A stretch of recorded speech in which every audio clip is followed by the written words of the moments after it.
bẹ́ẹ̀ ni o. Why Yoruba rejected me in 1999 by Obasanjo?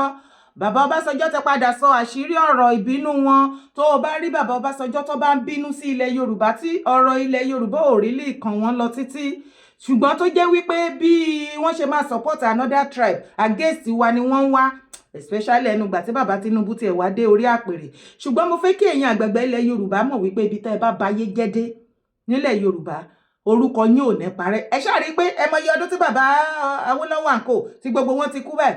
Ẹ mọ iye ọdún tí bàbá Abíọ́lá létà Abíọ́lá ti kú, pa Abraham Adésànyà, bàbá Bọ́lá Ìgè, gbogbo wọn bẹ́ẹ̀. Ṣé a máa dárúkọ wọn lójoojúmọ́ every minute tá à ń jẹ́ bẹ́ẹ̀ níjẹṣu lẹ́nu báyìí sìn. Mo fẹ́ kẹ́ ẹ rí àrídájú wípé tẹ́yin náà bá dàgbà tẹ́ dògbó. Tẹ́ ẹ lọ tán láyé, gbogbo iṣẹ́ tẹ́ ẹ ṣe tẹ́ ẹ rò wípé a ò mọ̀, gbogbo ẹ̀ ló máa tú síta o. Àkúkú ìtúkú ló máa pọ̀jù fẹ́yìn àgbààgbà ilẹ̀ Yorùbá ní ìgbà tẹ́ bá lọ tán torí ẹ ti bayé jẹ́, ẹ ti bọ̀run sí jẹ́. Former President Olusegun Obasanjo yesterday said his failure to secure the endorsement of the late Afenifere leader, Senator Abraham Adesanya, cost him Yoruba vote in the 1999 election. Ohun tí bàbá Ọbásanjọ́ sọ níbi ni pé àwọn lọ bá bàbá Abraham Adesanya lọ́dún náà lọ́hùn wípé àwọn fẹ́ díje ààrẹ orílẹ̀-èdè gẹ́gẹ́ bí ìjọba alágbádá, ààrẹ alágbádá, democracy wọn. Ṣùgbọ́n wọ́n ní bàbá Abraham Adesanya lọ́dún náà lọ́hùn pa Abraham Adesanya ó tọ̀ wọ́n down, kò endorse wọn. Ṣé bó rántí pé bàbá Tinubu náà wọ́n lọ bá àwọn Afẹ́nifẹ́re wọ́n sì ṣe kí ni wọ́n endorse àbóòrí píṣọ̀ ibi tó ti gbọ́ wọlé wọn lórí. Ṣùgbọ́n wọn ò endorse Ọbásanjọ́ ní ìgbà yẹn. Ní ìwọ̀nba knowledge ti tèmi, ẹ jẹ́ kí n ṣe àlàyé kékeré. Ẹ̀yin bàbá àti ìyá tẹ́ mọ̀ jù mí lọ, ẹ lè fẹ́lẹ̀ tó kù sí abẹ́ comment section. Èyí tí mo bá ṣe mistake ẹ correct mi o, àbí kò yé yín bẹ́yẹn. Now ìyàtọ̀ tó wà tèmi rí láàrin yẹn ni wípé ní ìgbà yẹn bàbá Ọbásanjọ́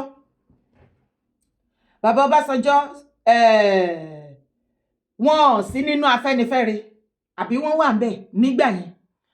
Wọ́n sì sí nínú Nàdẹ́kò. So bàbá wa lọ bá bàbá pa Abraham Adesanya. Pa Abraham Adesanya ni leader Afẹ́nifẹ́re nígbà náà lọ́dún náà lọ́hùn. Bọ̀ bàbá Ọbásanjọ́ kò bá àwọn Afẹ́nifẹ́re ṣe.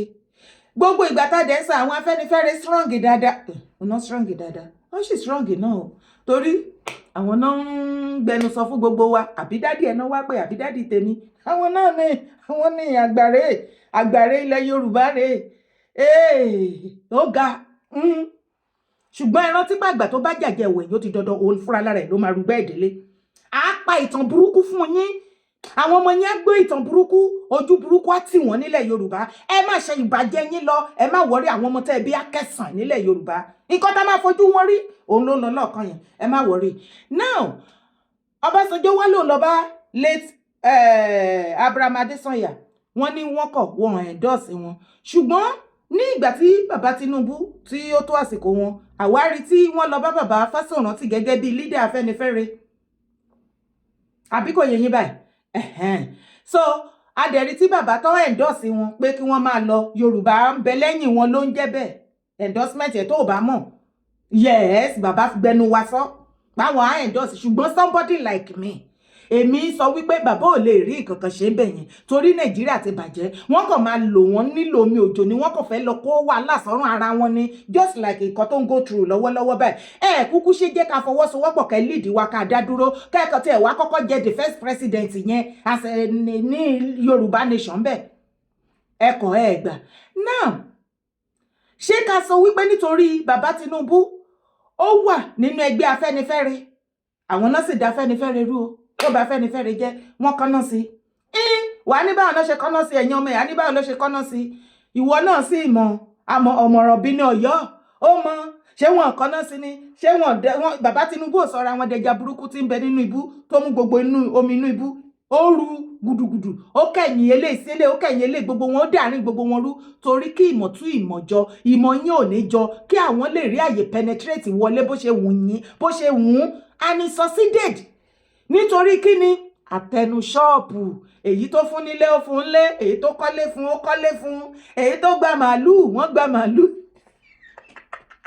èyí tó gba envelope brown envelope wọ́n ti gbà á ẹlòmíì ti gba tiẹ̀ tipẹ́tipẹ́ pé ó mọ mi sínsìn ẹlòmíì ṣẹ̀ṣẹ̀ gbà èyí tí wọ́n fún ọmọ tiẹ̀ ní póòsì àti oríṣiríṣi ó ṣàfi gbogbo ó bẹ̀rẹ̀ sí ní fi ṣọ́ọ̀kì wọn ṣàdẹ̀mọ́ pé àgbà ilẹ̀ Yorùbá báwọdé bá ròyìn àṣàkàrà dànù sí igbó àwọn wo kí ló kàn wọ́n àwọn jẹgúdújẹrá àgbà.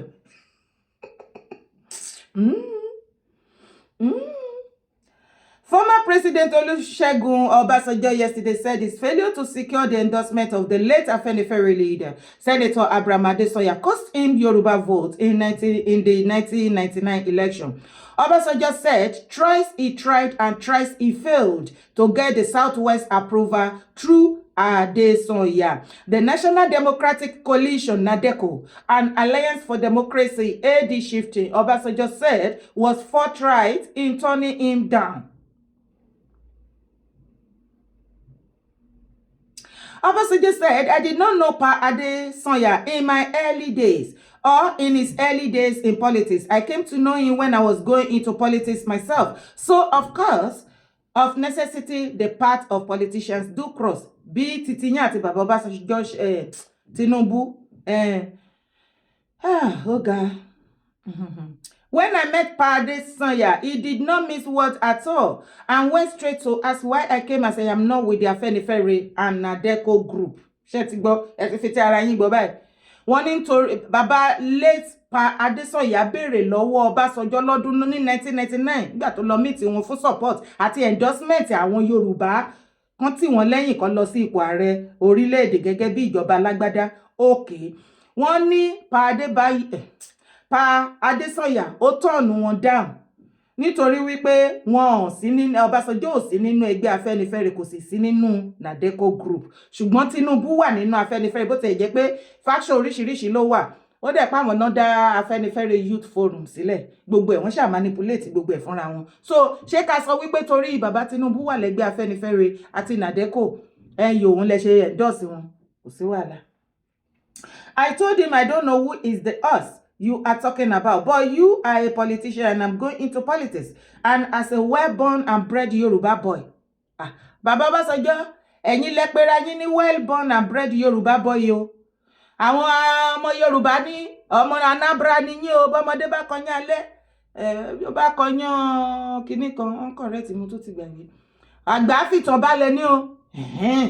Ẹ̀yin lẹ pera yín ní bred and you know Yoruba, ṣùgbọ́n Yorùbá wọn láwọn ẹ ṣáà fi ti ara yín gbọ́ online. As a well-born and bred Yoruba boy, I have to pay homage to you. I have to consult you. Pa Adesoya said, but I will not support you. Shikena, wọ́n beat about the bush. Bí àwọn tàsìkò yìí, wọ́n ò ní ṣe nǹkan yẹn o, ṣùgbọ́n wọ́n á máa bá ìṣojú ayé. Ó mọ̀ àgàgà kí wọ́n tiẹ̀ wá fẹ́ kí wọ́n ní wọ́n bá ẹ ṣe o. Wọ́n gbà tiẹ̀ o normal, o wà okay to them. Ṣùgbọ́n anything concerning you, wọ́n fẹ́ máa jẹ́ kán kárí kó bá ẹ ṣe you understand. Wọ́n sì fẹ́ Yorùbá ẹ fọ́ nílẹ̀ yà Ọlọ́run. Ṣẹ́rí mentality tèmi ó yàtọ̀ gédégbé. Honestly, I just love my race. Téèyàn bá fi wo ìwà ọ̀pọ̀lọpọ̀ yín, gbogbo wa jọ máa sọ júnà àfọ̀párìn ni lórí ọ̀rọ̀ ilẹ̀ Yorùbá. Ṣùgbọ́n ẹjẹ́ a máa bá lọ. Ẹni tó bá lọ, òun ló bá kú. I say, well, all right. But all the same, it must be my duty and responsibility to inform you, to let you know that I have been persuaded and I'm going into politics. So we parted. As I went on in the consultation, I met him a second time and the same thing happened. I told him I came to give him progress report and he said again, we will not support you. And I said, all right. Kó lè mọ̀ wípé tí mo bá sọ Afẹ́nifẹ́re tí ọ̀pọ̀lọpọ̀ yá máa sọ pé ẹ wò ẹ fà àwọn Afẹ́nifẹ́re sílẹ̀ ẹ ṣe kíní mo rò wípé ọ̀pọ̀lọpọ̀ wa tá jọ ṣe Yorùbá nation ṣé àwa okay. Torí mi mọ̀ bí ọ̀pọ̀lọpọ̀ ṣe máa ń ronú. Ó dé pé ìrìnàjò Yorùbá nation gan kò yí ẹlòmíì because tó bá ń gbọ́ ọ̀rọ̀ tó bá ń jáde lẹ́nu ẹlòmíì wàá máa jára ilé kan náà pé ṣé àwọn tá jọ wà nínú movement lélẹ̀. Ẹ ń ṣe ìrìnàjò Yorùbá nation bẹ́ẹ̀ ni wípé ẹ ń bá ìran ọmọ Yorùbá jà. Ṣebí ìran Yorùbá la fẹ́ gba Yorùbá fún. Everything about Yoruba is our #1 priority. Anything tó bá ṣe ńbẹ̀, a ní láti partake ńbẹ̀. Kì í ṣe pé ká máa pe àwọn àgbààgbà. Ìgbà tá ń pe àwọn lọ́balọ́ba, ẹ̀rín dára fáwọn ọba sílẹ̀. Kò sáṣẹ lẹ́nu wọn. Ká sílẹ̀ lásán láṣẹ jù wọ́n lọ. ìgbà tí Tinubu débẹ̀ ṣé ìwọ àtẹ̀mí la jọ lọ sí asovila ta lọ represent Yorùbá land mi mo bí ṣe máa ṣe nísìnyí wọ́n wá náà fẹ́ pé ìpàdé lọ́balọ́ba everybody wá sọ oríṣiríṣi ṣèbẹ́ ti condemn gbogbo ìgbà tí mò ń pariwo ọba o ẹ máa ma ní Yorùbá dára nìkan ló bọ́ba gbogbo yín ọ̀tá ti bá ti yín jẹ́ àbòsí ti bọ̀ yín lè mọ̀ ẹ bá gajú bí tẹ́ ẹ wà ṣùgbọ́n àbòsí àtọ̀tẹ̀ ò jẹ́ kẹ́ débi tó yẹ kẹ́ dé on time má wá sórí iṣẹ́ mi má wá sọ̀rọ̀ ságbàlagbà má wá sọ̀rọ̀ sọ́ba lọ́sọ́dọ̀ dára ló ń bọ́ba ṣé àwọn ọba yẹn padà wá rí sí wípé wọ́n kánsílò ìbáàjù wọn lọ lórí ipò jù bẹ́ẹ̀ lọ àwọn náà ṣì represent tán dẹ̀ ṣì decide ilẹ̀ Yorùbá Afẹ́nifẹ́re ọba àṣẹ dáadáa ọba àmà ṣe dáadáa káwa disappointed jù bẹ́ẹ̀ lọ pẹ̀lú wọn àwọn ni wọ́n ṣì lead ilẹ̀ Yorùbá so kí ló dé tí nǹkan bá ń go wrong tí a ní lè máa address wọn ká máa sọ fún wọn pé ẹ̀yin lẹ represent wa ẹ̀yin lẹ máa kó fún ẹ̀yin lẹ máa fi parọ́ kò ránṣẹ́ sáwọn tó kù kí ló dé tẹ́ sọ́ di ọ̀tẹ̀ mọ́ mi lọ́wọ́ ẹ̀yin nu Ọlọ́run I am doing well. I visited him a third time. This was just before the election. I told him I come to give him updates. And the third time, Baba said, we will not support you. Ṣé we will not. Pa Adébánjọ nígbà yẹn àwọn ni wọ́n jẹ́ leader Afẹ́nifẹ́re gẹ́gẹ́ bí Baba Fáṣọ̀rántì ṣe jẹ́ leader wọn nísìn. Tó endorse Baba Tinubu. But Pa Abraham Adésànyà sorry kò ṣàdébánjọ Pa Abraham Adésànyà ni leader lọ́dún náà lọ́hùn wọ́n dẹ̀ ń jẹ́ kó yé wa wọ́n sọ wípé I will not support you we will not àwọn wo ni we will he was referring to gbogbo ilẹ̀ Yorùbá ẹ yé ṣe ọ̀tẹ̀ ẹ jẹ́ swallow yẹn torí òdìlẹ̀ máa gbé lọ.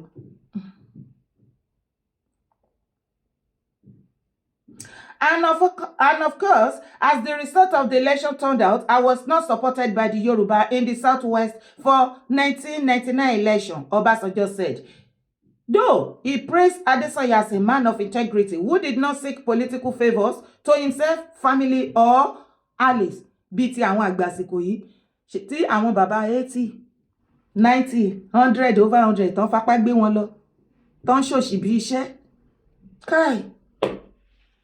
Àwọn àgbà míì tẹ́ bá dàgbà tẹ́ dògbò tán tẹ́ lọ bí àgbáre ìrókúrò yín ìrandíran àwọn ọmọ yín á gé kàjẹ nílẹ̀ Yorùbá ẹ̀yin bàbá wọn tí ń jèso àjàrà sìn à ń pè yín ẹ gbọ́ àwọn eyín burúkú máa kan àwọn ọmọ yín àwọn ọmọ oró tẹ́ bí kalẹ̀ torí ọká bímọ ó boró ni yín eyín máa kan wọ́n gan nílẹ̀ Yorùbá torí pé àwa kan ti dìde gbogbo rádaràdá tó ní kálukú kan máa ṣe nílẹ̀ Yorùbá tó ní kálukú ṣe kókó jábẹ́lẹ̀ kálukú lómi ṣe tiẹ̀ tẹ́kàn tẹ̀lẹ̀ báṣubàṣu tẹ́kàn tẹ̀lẹ̀ lójú tẹ́ fi ìyà jẹ àwọn ọmọ mẹ̀kúnnù bó tẹ̀lé pé ọ̀pọ̀lọpọ̀ àwọn ọmọ mẹ̀kúnnù gan wọn ò gbádùn wọn ò wà òkè ọ̀tẹ̀ ti báyé wọn jẹ́ ọ̀bá má jẹ́ mẹ̀kúnnù ṣùgbọ́n ìwà ọ̀tà tàbòsí tó wà lọ́wọ́ wọn ló jẹ́ kán wà lójú kan bí tí wọ́n wà ṣé o ti rí bó ṣe ń lọ ṣùgbọ́n mo wá fẹ́ tí bàbá Ọbásanjọ́ náà ti sọ síta yẹn o àbó tí gbọ́ ǹjẹ́ ìwọ náà gbọ́ nínú history rí wípé ní during late Abiola tí wọ́n ṣe campaign ní presidential election títí wọn náà ní ọdún náà lọ́hùn ṣebí gbogbo àwọn èèyàn ló máa sọ wípé bàbá Tinubu wà lára àwọn tó support Abiola late Abiola campaign gbogbo ilẹ̀ Yorùbá irọ́ ni bàbá Tinubu wọ́n ní kò ẹ wò ẹni sùúrù kó má dàbẹ́ ni wípé mò ń parọ́ fún yín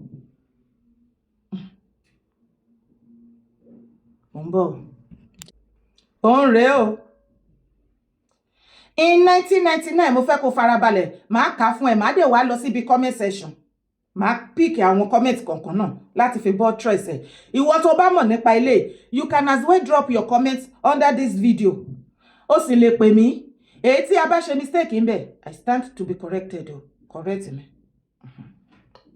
In 1999 Yoruba said they will not vote for me. Obasanjo ni o. And they did not vote. And I am a Yoruba man. Obasanjo. Former Nigerian President Olusegun Obasanjo has revealed how he handled rejection from his own ethnic group during his first presidential campaign. In a recent interview, yes, he described an important lesson about respecting cultural values, even in the face of political opposition. Now, nípa èyí tí mo sọ fún ẹ lọ June 12 mo fẹ́ ká sáré lọ bẹ̀ briefly How Tinubu Yoruba leaders worked against MKO Abiola in 1993. Sule Lamido òun ló sọ. The former governor of Jigawa State, Alhaji Sule Lamido, said no single Yoruba leader worked for the victory of Mashood Abiola in the annulled June 12, 1993 presidential election. The former governor of Jigawa State, Alhaji Sule Lamido, said no single Yoruba leader worked for the victory of Mashood Abiola in the annulled June 12, 1993 presidential election. Shondi. Lamido said this while reacting over the recognition of June 12 by President Muhammadu Buhari as the Democracy Day in the country. Àṣé Democracy Day tí ex-head of state Buhari tí ó ṣe tó fix tó declare Nigeria. Àṣé rọ́ ni. Àṣé ó kàn fi ṣe torí kán lè sọ wípé ìgbà tó wà bí as a president òun ló ṣe. Àṣé gbogbo wọn ni wọ́n ṣiṣẹ́ against the late Abiola. Ẹja máa kábọ̀. He said on June 11, the all leaders of Yoruba, Shengbo, ní June 11, June 12. In June 11, the all Yoruba leaders of Yoruba were in NRC. Ẹgbẹ́ ẹlẹ́yẹ. Ẹ má bínú. The leaders of Yoruba were in NRC because they are seen MKO Abiola as a more of northerner and they didn't vote for him. So Yoruba ò vote fún late Abiola ní ìbò June 12. Ṣùgbọ́n àárín yẹn ẹ̀yin tó yé ó yé yín o, òtítọ́ wà ńbẹ̀. Wọ́n lè wá fi kún o. Ohun tí èmi kàn mọ̀ ni wípé ní the whole of history of Nigeria, wípé wọ́n di ìbò June 12 fún late Abiola. Èmi rí nírí ìbò tó jẹ́ wípé kò sí ẹyẹ ojú ọ̀run gan mọ́. Ó wà peaceful, kò sí wàhálà. Àwọn èèyàn dìbò gan, àwọn èèyàn jáde gan. Ṣùgbọ́n síbẹ̀ gbogbo wa ò lè rí gbogbo nǹkan tán. Ṣé mọ̀ pé nọ́dánà lélẹ̀ àwọn náà ń dìtàmì gbogbo nǹkan tó ń ṣẹlẹ̀ ní Nàìjíríà àti wípé àwọn náà ń rúùlù tán control àwọn leaders ilẹ̀ Yorùbá. So kò sí story tán bá sọ. Ṣàṣà ilé ò ní jòótọ́ ọ̀pọ̀lọpọ̀ nǹkan tí Yorùbá ò ní gbọ́nlẹ̀ Yorùbá táwọn ilé bá sọ wọ́n mọ̀ nǹkan tó ń lọ. Ṣèbó ṣáà ti gbọ́ wípé lára àwọn ọba tó wà ń bẹ̀ ńsìn wọ́n wà lára àwọn tó gbowó ẹ̀mí late Abiola. Torí èmi náà wé pé ìbò yẹn Yorùbá dìbò náà Abiola wọlé ní gbogbo ilẹ̀ Yorùbá kí ló wá mí pé kíní wípé Abiola wọlé nílẹ̀ Yorùbá ò mí wípé àwọn leaders kan ò ṣiṣẹ́ against ẹ̀ tí Tinubu dẹ̀ wà lára wọn according to àwọn northerners ló sọ. Ìdí tí àwọn Yorùbá leaders tí wọ́n dẹ̀ ṣe sọ wípé wọn ò ní fẹ́ dìbò fún Abiola àbí Abiola win òun ni wípé wọ́n rí Abiola bẹ́ẹ̀ ní pé ó close ó wà more loyal to the northerners just the same way tí bàbá Tinubu ń ṣe sìn. Ẹ̀yin àgbàgbà ilẹ̀ Yorùbá wà òkè ò lọ títí o. Kátẹ̀ wá gbọ́ ti pé ó ní bàbá Ọbásanjọ́ kò sí nínú Afẹ́nifẹ́re kò sí nínú Nàdẹ́kò. Ẹjọ́ Abiola bó tún ṣe fún yín left right center bẹ́ẹ̀ ṣe ń pariwo ẹ̀ kiri MKO MKO MKO. Kí ni reason? Tá a bá sọ pé irọ́ ni wọ́n pamọ́ ẹ̀yin àgbààgbà kí ló dé? Ṣebí lára ẹ̀yin àgbààgbà yìí náà lẹ gbowó ẹ̀mí ẹ̀ ṣé kò wá jọra wọn? Àbí kí lẹ ní mo sọ? Ẹ̀yin tẹ́ lè ṣí owó ẹ̀mí ẹ̀ ṣé yìnyẹn lẹ ní sọ ìwọ mélòó lẹ wá fẹ́ ṣe pé kán má kàn lù fún wọn kí kó win lásán. Abiola win ayé àti ọ̀run mọ̀ peacefully tí ò rújú rárá bí àṣà bàbá mi Laji Abbas ààrẹ òpìtàn of Yorùbá land bàbá kẹ́pẹ́ àbí kò yé yín báyìí. Ṣùgbọ́n lóòótọ́ ló win ṣùgbọ́n àwọn leaders Yorùbá ọ̀tẹ̀ àtàbòsí wọ́n tó padà fi tì í. Tó o bá ti rí Yorùbá o ti rí àbòsí àtọ̀tẹ̀.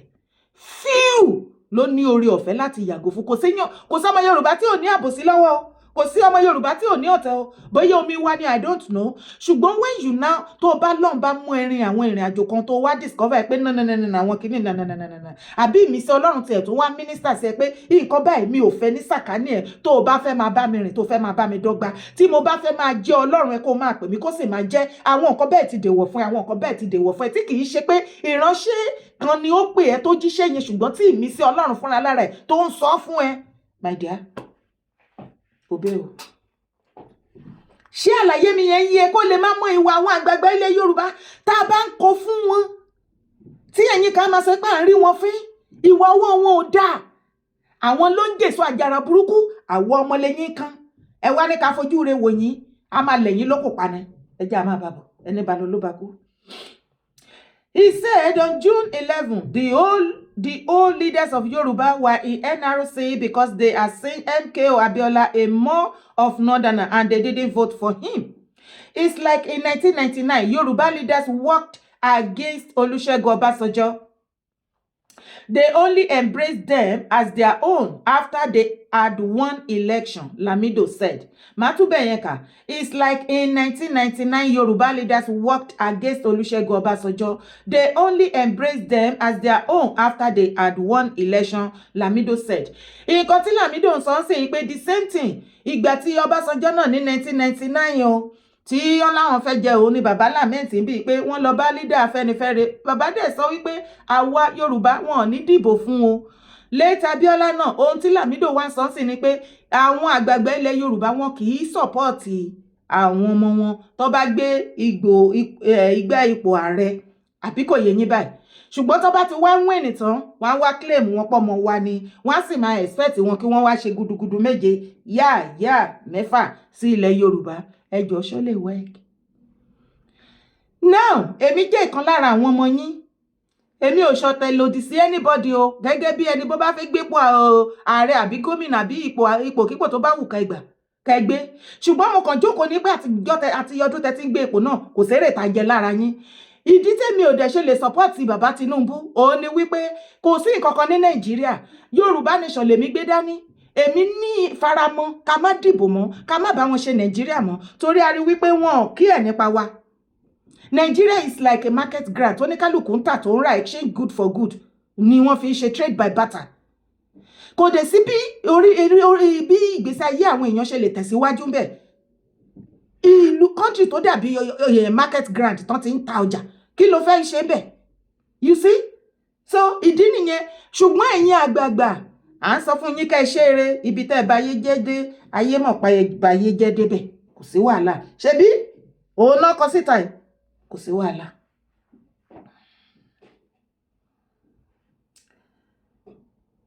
So Lamido, however, stated that all the current APC leaders, including Muhammadu Buhari, Bola Ahmed Tinubu, worked against the June 12th. Ṣé ń gbọ́?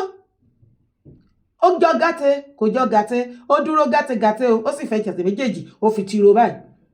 Lamido, however, stated that all the current APC leaders, including Muhammad Buhari, Bola Ahmed Tinubu, worked against the June 12th. Tí wọ́n bá wá ṣé ń gbọ́? Ó ga gan ni o. But ó dàbẹ̀ ni wípé later bàbá Tinubu padà wá support wọn àbí ẹja máa kábọ̀. No one among all the APC leaders worked for the June 12th. Only the current secretary to the government of the Federation, boss, Mustafa, who was then an Social Democratic Party, SDP, chairman in Adamawa State, he said, there is no way a broker of democracy can work for democracy, Lamido noted. He accused Buhari of being an enemy of democracy as there was no single time he promoted democracy in the country. It was Buhari that toppled the democratic elected government under Shehu Shagari. Lamido said President Muhammadu Buhari only declared June 12th as Democracy Day to make name because he worked against it. As in late head of state, wọ́n ní ni o alleged ni o. Lamido ló sọ bí o mọ̀ ká fún yín online ni o. Wọ́n jẹ́ kó yé wa wípé even past head of state Buhari bàbá àṣọyù àwọn go fẹ́ kí Nàìjíríà kí wọ́n ní kí ni democracy. It was Buhari that toppled the Lamido said President Muhammad Buhari only declared June 12th as Democracy Day to make name because he worked against him. Ẹ wá jẹ́ ká sáré lọ pápápá sí ibi comment. Eléyìí ni Lamido talking for talking sake. The Yorubas voted for SDP and Abiola won overwhelmingly. In Southwest and all parts of Nigeria, Lamido should also remember that Tinubu was senator on the platform of SDP and Lagos State was delivered to SDP as well as Southwest. Eléyìí the same Yorubas, àwọn ọmọ Igbo nìyẹn, always on TV, radio and newspaper saying Igbos are not. Ẹ kó rádaràda tí yín lọ, kí ló kàn yín nínú gbogbo ọ̀rọ̀ tó wà lẹ̀.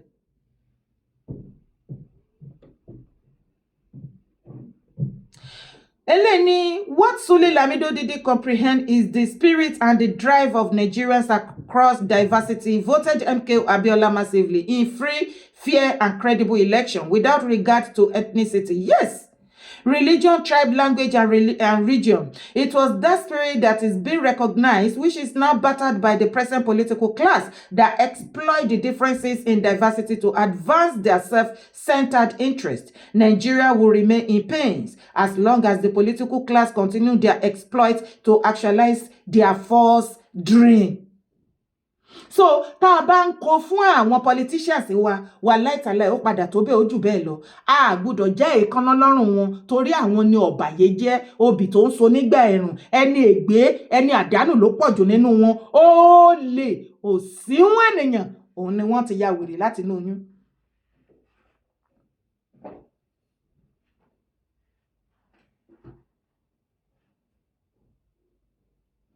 Eléyìí, this is the bitter truth, nothing but the truth. Buhari has always been an enemy of democracy. Eléyìí, how come Abiola won in some Yoruba states then? Sule Lamido is a liar, an original PDP and Pali OBJ. You can't expect good thing from him now. From him now is among the cabal.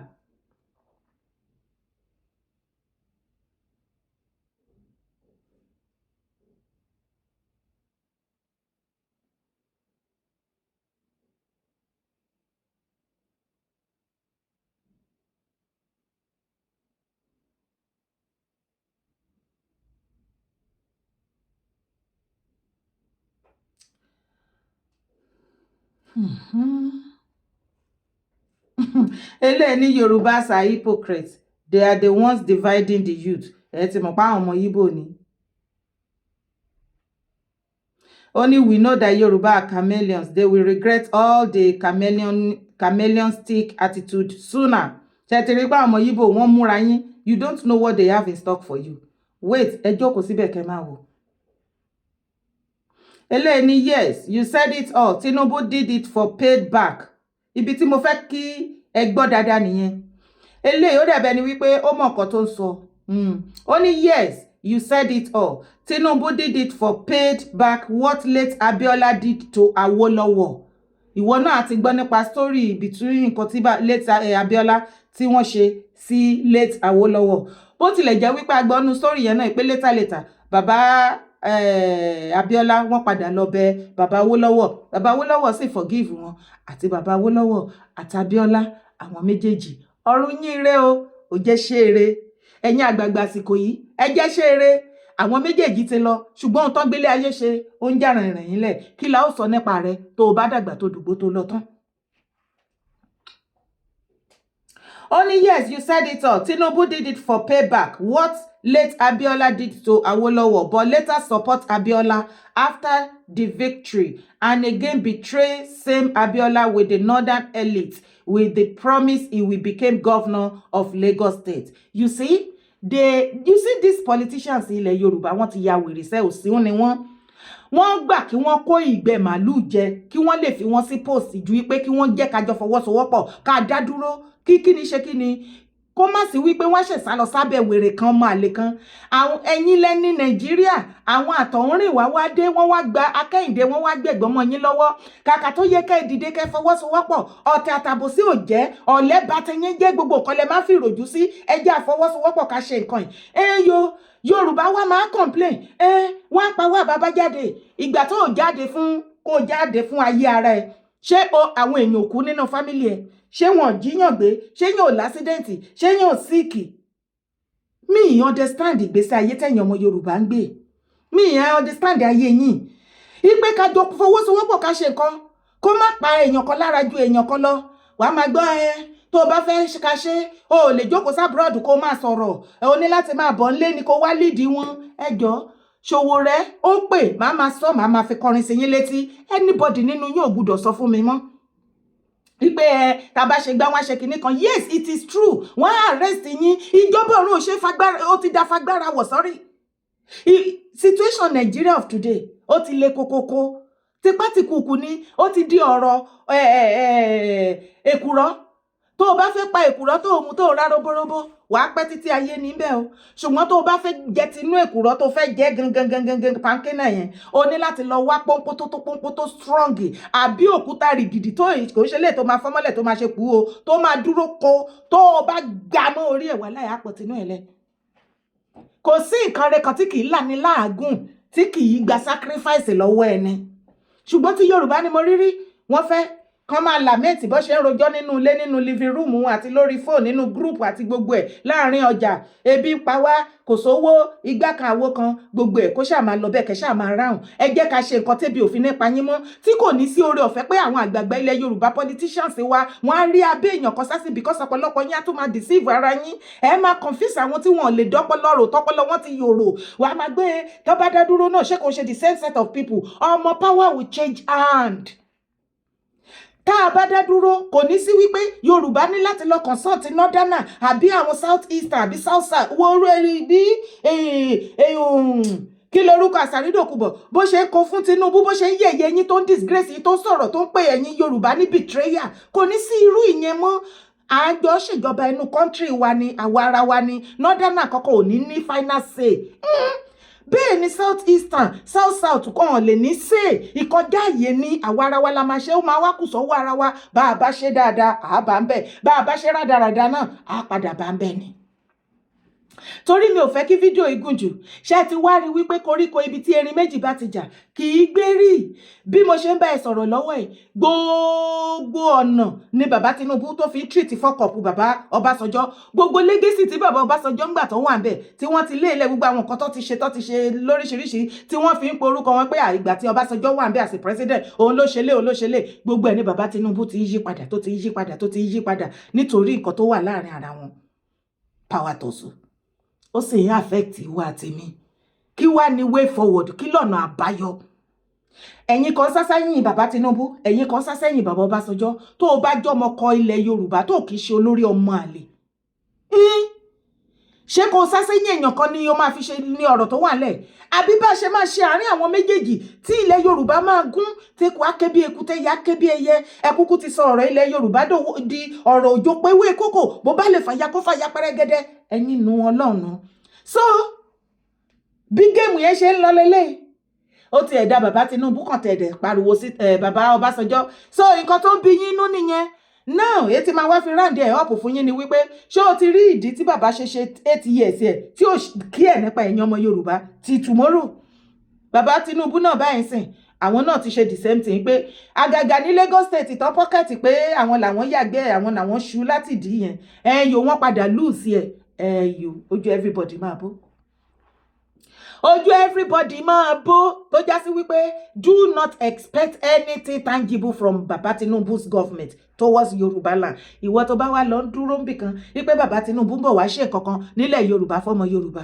wàláì tí ẹ bá ẹ o ṣé ó ṣàtìbẹ́ ní subscribe sórí YouTube channel torí ẹ má ṣe bẹ́ẹ̀ ni wípé tẹ bá sọ ọ̀pọ̀lọpọ̀ máa ń rò pé tẹ bá ti tẹ subscribe button yẹn bẹ́ẹ̀ pé ẹ̀mí ẹ̀ ló gbé fún ẹ kò lè tó yẹn má máa wálé ayé má yà ilé ayé ò ní rárá má fi rẹ̀ sínú unnecessary bondage kàn bá mi click on that subscribe support my brand yes support my brand tí fídíò ẹ bá dọ́dọ̀ ẹ bá mi share síta má sì gbàgbé láti drop comment ẹ sí abẹ́ fídíò yìí what is the way forward ẹ̀yin ìran mi kí ni ọ̀nà àbáyọ sí gbogbo rògbòdìyàn yìí kí ilẹ̀ Yorùbá kó lè lórí kó lè lójú ká má bàa dèrò ẹ̀yìn orúkọ tèmi ò yí padà lẹ́ẹ̀kan sí Yèyé Dára kó wé kó òun ni mò ń jẹ́.